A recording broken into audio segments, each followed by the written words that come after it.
Monologue 55, Many Mansions, Priestly Training 8. Learning who you are, your true loves, desires, and motivations, in complete honesty is essential to serving as clergy in the way of truth. Returning to the void, become the star and look out upon the emptiness before you. Within the emptiness, create a blank sphere of clay-like grayness. Stop for now and end your meditation. In the next meditation session, form the clay into a landscape, carving out geographic features such as seas, rivers, oceans, mountains, plains, vegetation, forests, etc. End your session and begin to write down what you have created, even fashioning maps and drawings if you wish.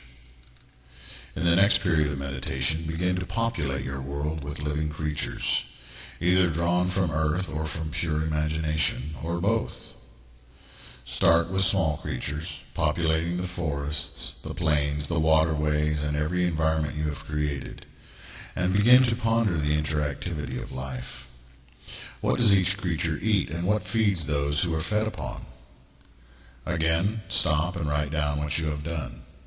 Feel free to spend as many sessions fashioning just the geography, and many more fashioning the life forms. Do not write in an organized fashion, but just write down your ideas and brainstorm. In subsequent returns to the not-so-empty void, look upon your world and consider its weather patterns, and spend time focusing on the primitive life forms you have fashioned, even to the point of visualizing being those life forms. Do not hurry. Do not create higher life forms or civilizations as yet. Rather, turn your attention to the vast expanse of darkness beyond your light and your world. Does your world have a moon? Maybe there are many moons. Does your planet have rings like Saturn? Are there other planets besides the one you have formed? Are there stars? Is your world only one of many worlds in a solar system?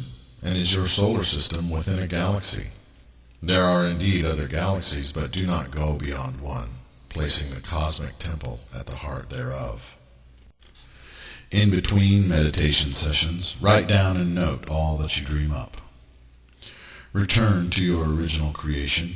Having put in place the starry hosts above, fill in the details, tweak this and that, and only then create a primitive sentient species, or even several parallel species. You might pattern them after Neanderthal, Cro-Magnon, or almost modern humans, or you might fashion them in a radically different way, say from reptiles, or aquatic life forms, or from birds. If there is more than one higher life form, do they interact with each other, and how do they interact? Are they peaceful or in competition for resources? Having written all these things down, when next you return to your world, behold what you have done. Consider it well and take time to truly ponder the work of your mental hand, weighing as to whether it is really what you want it to be, or if it is complete. Only when you have laid all the foundations of a new planet should you then speak aloud a name for that world within your meditation. The name should come from deep within. Now you may fast forward the clock, writing of the ages and passage of history. Civilizations arise, civilizations fall, and the sentient races evolve or fall, and are replaced by others.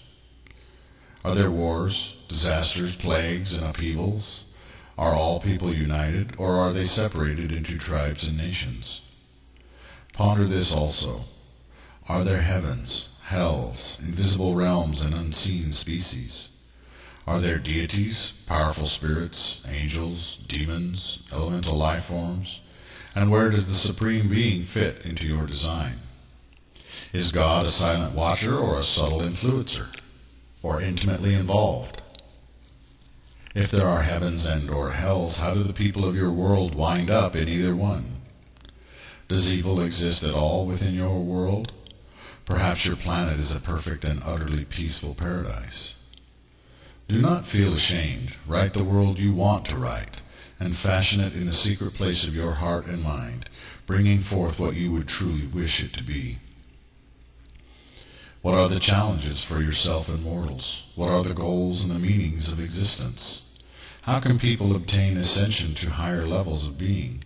And do some, by evil, earn eternal damnation or oblivion? Is reincarnation a factor?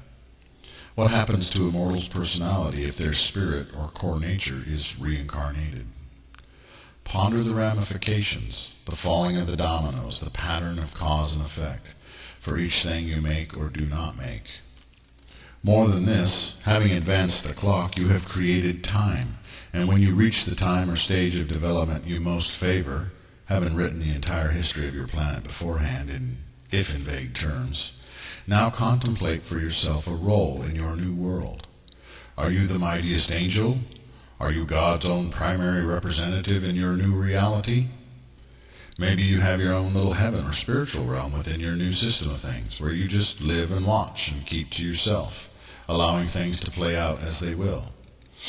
Perhaps you are not a spirit being at all, but have an immortal physical form that is nearly all-powerful. Better yet, perhaps you are limited in some ways, or are just like every other mortal on your planet, save having the knowing. Living out your life anonymously, dying just like other mortals, and moving to a new host body.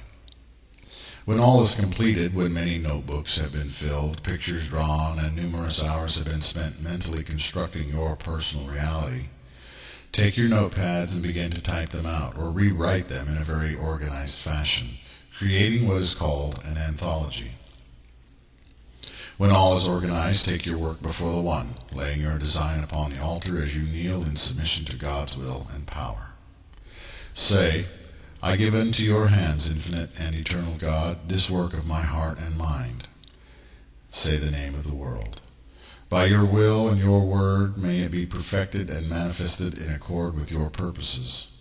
By the power of your master craftsmanship, make real my dreams and give life and being unto these fond imaginings of my unified soul and spirit.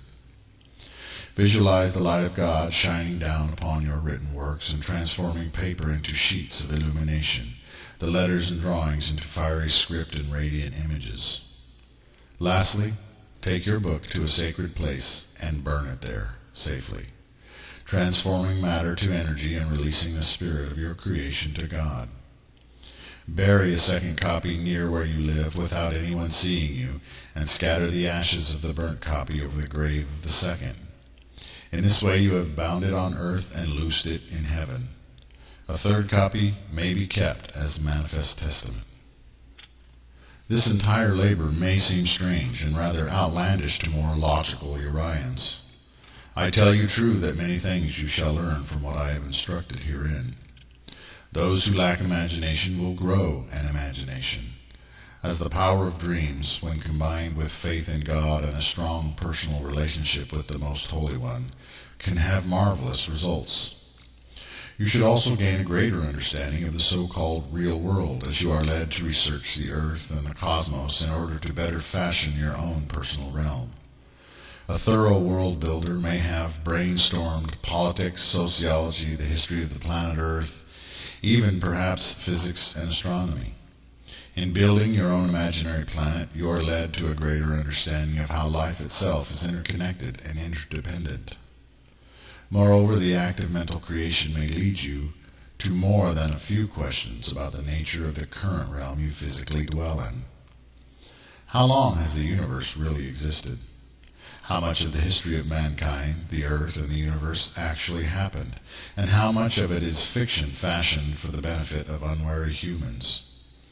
Is God merely the author of this story?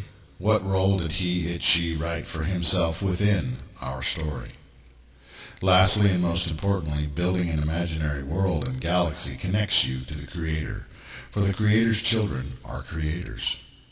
All things exist within the mind of God, and so your imaginary realm exists within you as you exist within God.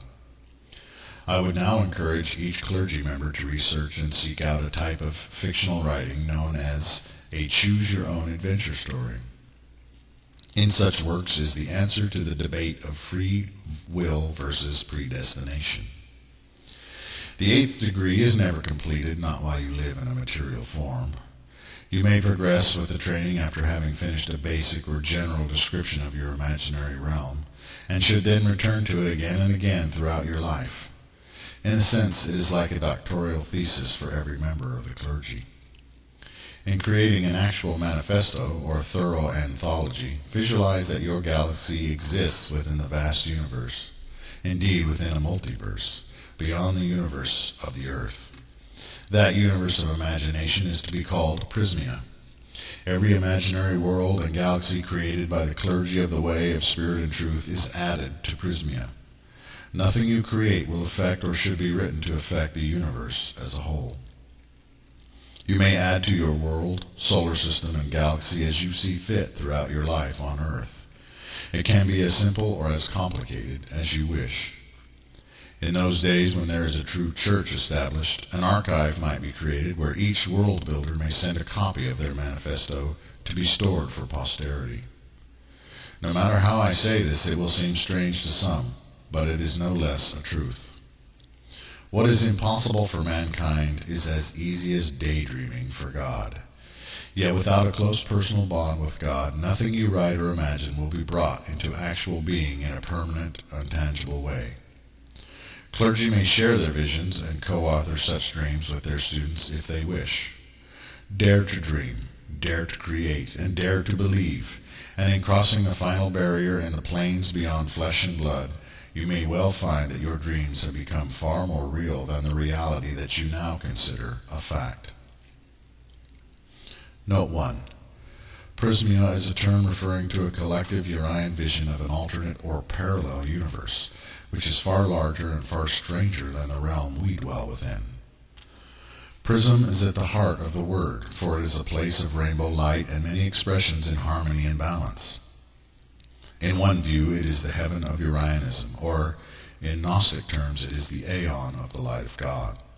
It exists for those who believe it exists, and your personal solar system or galaxy will exist there also, if you truly believe and dare to present it to God. It is offered to God because no mortal brain has power to perfect and fill in every detail that would be necessary to actually manifest such a thing as a tangible reality.